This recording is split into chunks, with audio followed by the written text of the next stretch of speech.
What's up, swimmers and swimmers? I'm today's host, Garrett McCaffrey, and joining us today is five-time Stanford All-American, the 2017 World Junior Champion in the 200 breaststroke, and he just posted, I think it's the 7th fastest 200 breaststroke in the world this year. He's Daniel Roy. This is the Swim Swam Podcast.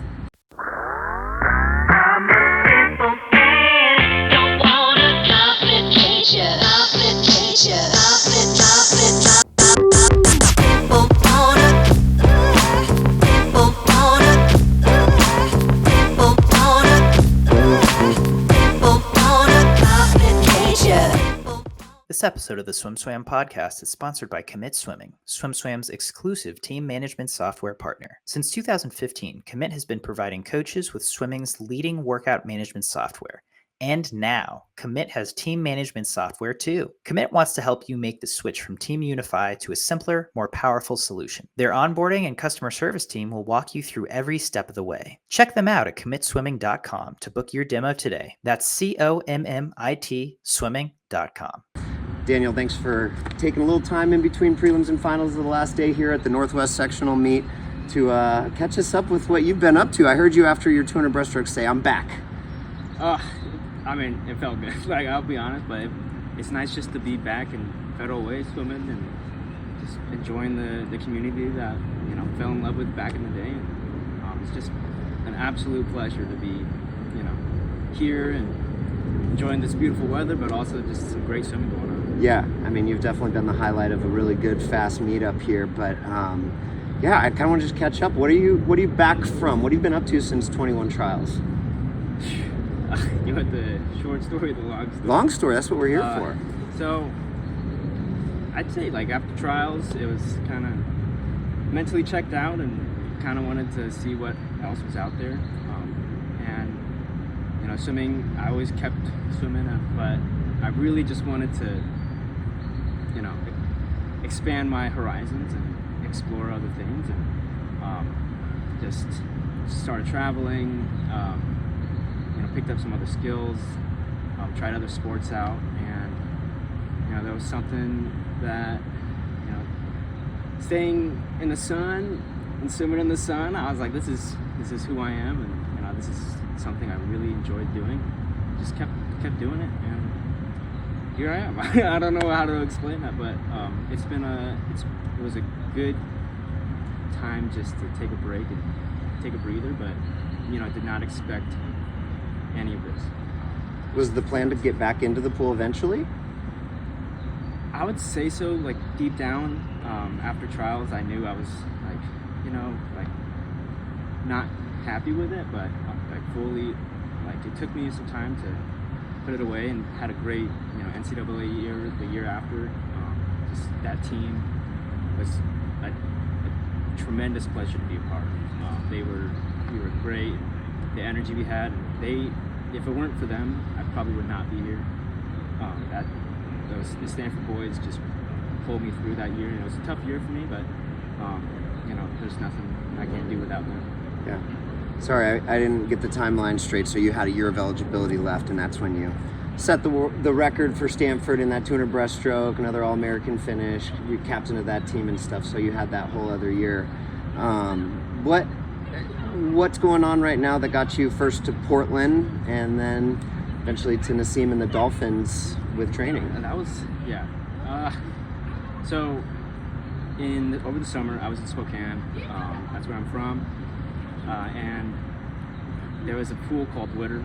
It's the only 50-meter pool we got. And every day around noon, we would, me and 4 other guys, Ryan, Trent, and Adam, I remember you guys if you're watching. But during our lunch breaks or during time off from work, we would all just show up at a sunny, beautiful 50-meter pool and swim something. And on the last day of long course, that pool was open. We said, let's do something. Let's go something fast.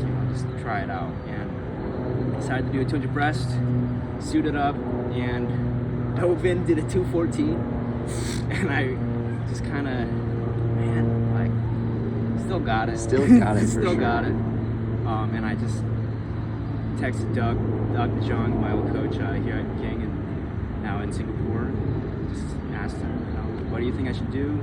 I've been in the situation. I don't really know what I want to do with swimming, and trying to figure out the next steps. And introduced me to the team, and I've been with the team since January, and it's been a good, like, he's my kind of coach, laid back, he's something else. He's definitely a character, and works really well with me, and has just, taken what I have and what I had, really emphasized it, and we have some great young kids. Drew Eubanks, he's going to be something awesome, and taking that role of I've done all this, but just making sure like I'm a good role model and stuff, being a good positive influence to the kids on that team. It's been an absolute pleasure, and that's probably why I'm still here. It's pretty unique to have that attitude as a post-grad swimmer who is one of the top in the world, and to embrace swimming with high school kids. Because some post-grads wouldn't want to do that, right? Some post-grads would not be comfortable in that. But watching you after your 2:09, is that your second fastest time ever on Thursday? Somewhere around there? Somewhere around there. And then your excitement for Drew, because his 15-year-old teammate Drew got his Olympic trial cut right next to him, in the lane next to him, was more than your excitement for yourself getting into that 2:09 range again. I mean, how has that been? I mean, has it been okay training with the high school kids? I mean, you just embraced that 100%?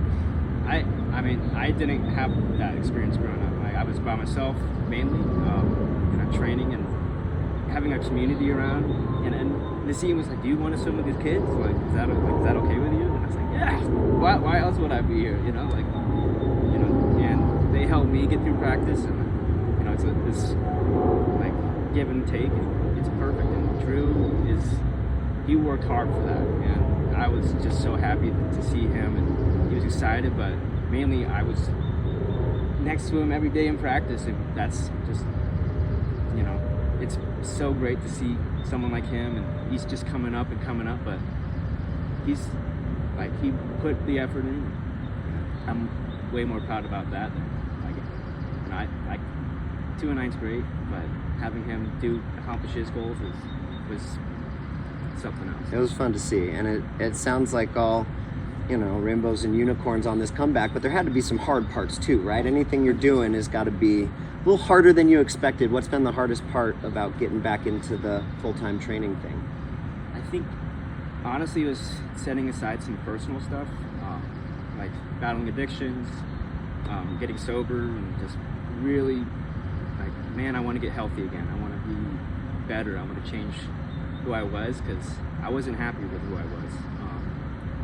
And swimming helped me a lot, but a lot of it was just personal, like, I want to change. I want to be this better version of me, and that's kind of how I'm seeing this rebirth, or this new journey of, like, I'm healthy. I'm a changed person, and I just really want to become this positive person that I know I am.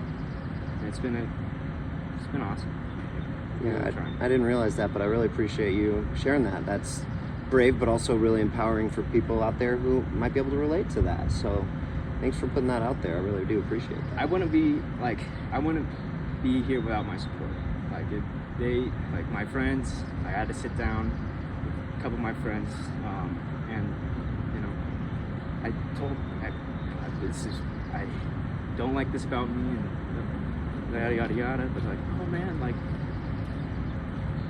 we see you as you, but we're here for you. Like, you can do it. And having them and these guys that, I swam with for 4 years or 3 years, just come in and say, you can do it, like, we believe in you, that made just, honed in, like, wow, like, these guys, I got great support, and like, if it was, as I say again, if it weren't for them, I don't know where I would be. Mentally, physically, like, spiritually. It's been, and God, I can't be out here without God. He really put these amazing people in my life, gave me the track to go down, and it's been a blessing. Yeah, very blessed. I mean, taking a higher power and the blessings part of it, it kind of puts the pressure off of you for being perfect. And as somebody who was a world champion coming out of high school, a Stanford athlete, you know, I mean, there's a lot of perfectionism that probably comes along with that territory and expectations of, you know, what you need to be doing and to be able to come out of the other side and, you know, hopefully embrace that person that your friends saw. Are you feeling like that relationship with yourself has gotten better? Oh, yeah. Yeah. I mean, just waking up every day and saying like, man, I'm feeling blessed. Like this is great. You know, no, like nothing's dragging me down. You know, like, and it's hard when you have like addictions and trying to clean yourself up and you feel like all these negative things, but you know, and it's reassuring to hear everyone say like, oh, you know, we don't see that. You know, that's not who you are. And trying to work with that and put that first. Oh yeah, well, I'm gonna be the best person I can be for these guys. You know, because they were the best person for me, and like when I needed them the most. And it doesn't have to be perfect, right? It never has to be perfect. Okay. Never has to be I perfect. think it's important. It's a really cool like topic I had no idea we'd get on, but it's very important. I think there's a lot of people out there who need to hear that kind of stuff. And you know, everyone's going through the same thing. Like everyone, no matter what, All got our we stuff. all have our things, and it's not easy to talk about, especially trying to, you know, fix yourself. Because the first thing you got to do in that situation is acknowledge that there is something to fix. And if you don't, and it's like very uncomfortable, and it's, you know, very difficult thing to do. And you can't do it by yourself. No, and I learned that because you know, I can do this. I'm gonna change, and you know, you fall back on certain things, and you sit there like, what the heck? Like, I just, dang, you know, like, and it's a cycle, and the best thing you can do is reach out and ask somebody for help. You know, it's the most important thing, because that's why people are in our lives, is for support, love, and care. Sometimes the hardest thing to do. 100%. Definitely the hardest thing. And as hard as it is, it's real.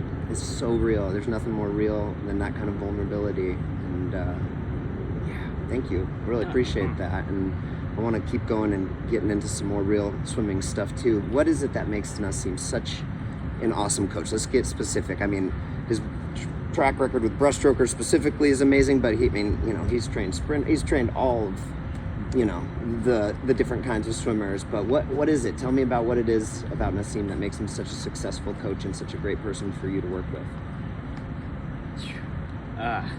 You know, the first day I got on deck, I had thousands of doubts.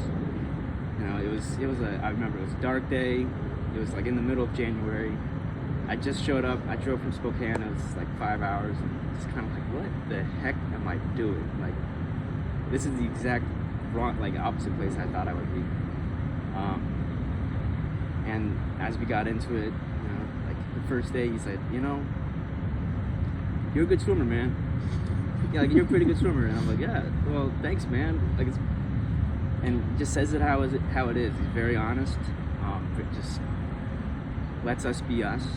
I always appreciated the way he handles practice. It's, you know, you can, here's the work, take it as you want, and he lets like us be social, lets the kids be kids, but honestly it's his mind to the technique, and it's not the effort.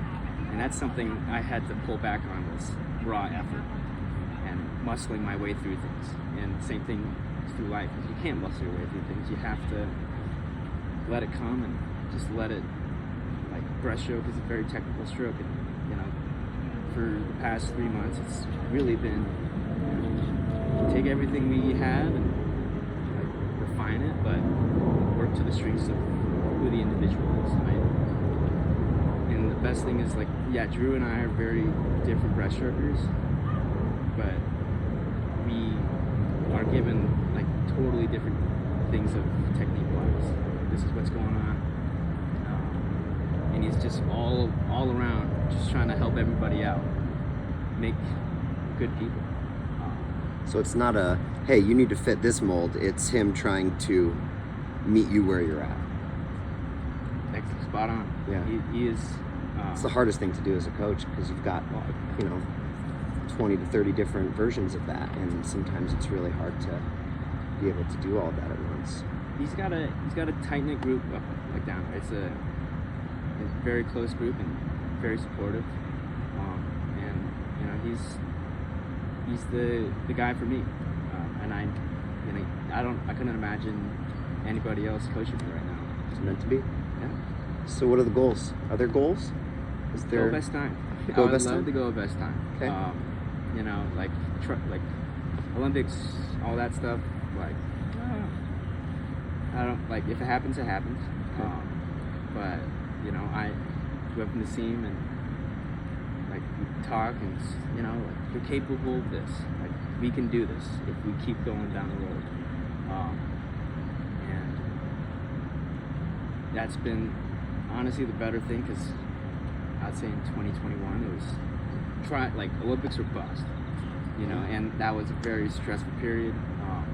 I had a lot of things going on in my personal life as well, and taking that experience of, number one, like my friends joke, the 150 breast Olympic trials champion. Yeah. So it was like, it's funny, and just knowing like it's already happened. I'm still breathing.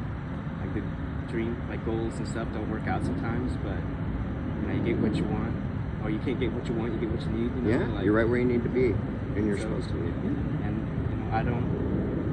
I have no pressure on myself to, like, I'd love to continue to keep going and continue to go faster, and that's the goal, is just to improve myself, swimming wise, but as a person as well, keep being a positive influence. That's all I really care about right now. Does swimming this fast, 2.5 months into it, change that at all? I mean, all of a sudden now 209, you're top 3 in the U.S. already. I mean, I 100% agree that that's the right mentality, but when you step on deck in Indianapolis, it's sometimes hard to remember that, right? Do you have a plan? Is there some ways to make sure that pressure is a privilege, and that you understand that you're going to only be able to control what you can control, like your best time? How do you, this is going to be an awesome journey. I don't expect you to have the perfect answer right now, but I'm curious if you've started to kind of wrap your head around, how do you keep with this mentality of, let's just see what I got, instead of, okay, all right, if I could just do this, then I can go this time. And what all swimmers suffer from. How do you keep that pressure at bay?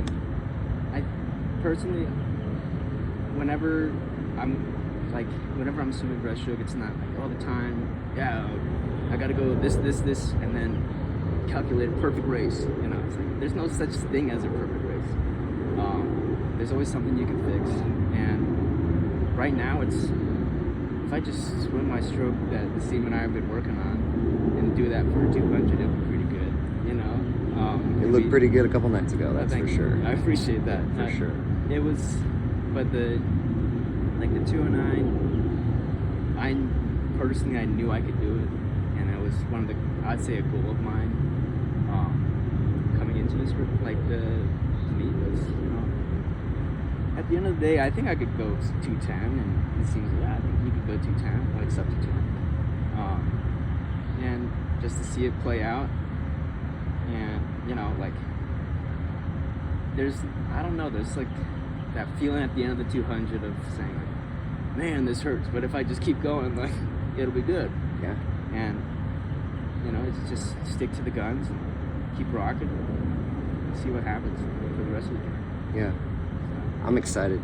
I was already interested and rooting for you, but now I'm a major fan. I can't wait to see how this journey goes. And that's no pressure. That's just excitement, because you make the sport fun, and watching you this weekend has been a real pleasure. So that's been it was honestly the best thing of, everyone's like, oh man, good to see you, Daniel. It's good to see you on deck, and that just made me, oh man, this is why I do it. Yep. The swimming community, the Pacific Northwest, we're a tight group of people, and getting to see Abby Ash for BC, Yep. you know, like two big, great people in my life. And Abby helped me with my dive this morning. She's like, Look good in the IM. thank you. Yeah, after the 100, she was like, man, Daniel, your dive sucked. And I'm like, well, Abby, help me out, you know, and that's the then beauty two of swimming. practice dives later, he can lace a perfect dive going into his IM. So that's, I mean, obviously great coaching from Abby Lou, but great coachability from you too, which Well, has got to be fun for coaches to work with. Always try to listen, you know. They got, if someone has something to say, someone can help me. What was the tip? Gotta lean forward. You can't be leaning on my back foot. So she said, imagine having a medicine ball and you're leaning forward. And I actually had to like take my back foot off the block to balance. And I was freaking out. Abby's like, you're fine. I'm like, what are you talking about? I'm about to fall. But you know, 1, 2, and 3 right there. And hopefully you can make her proud tonight. So I'm gonna do this before the block, like, hey, you watching this? Yep. So, and it's a pleasure. She's awesome. And not even just the Washington, but the Oregon, you know, it's just, swimming's awesome. Yep. We got a good group of, amazing group of people to have your back and, you know, pat you on the back, nice job, or like, hey, you can do better next time. You know, it's always good to hear both sides. Yeah. Cool. Well, we'll be rooting for you. Thank you for your time. Appreciate I really it. Thank you. appreciate it. Thank you. This is a beautiful day. It is. Can't It's get always better. like this here in the Seattle area. It's never raining. Ethan Dang, you know, no overcast. So there it is. Thanks, Dan. No, thank you.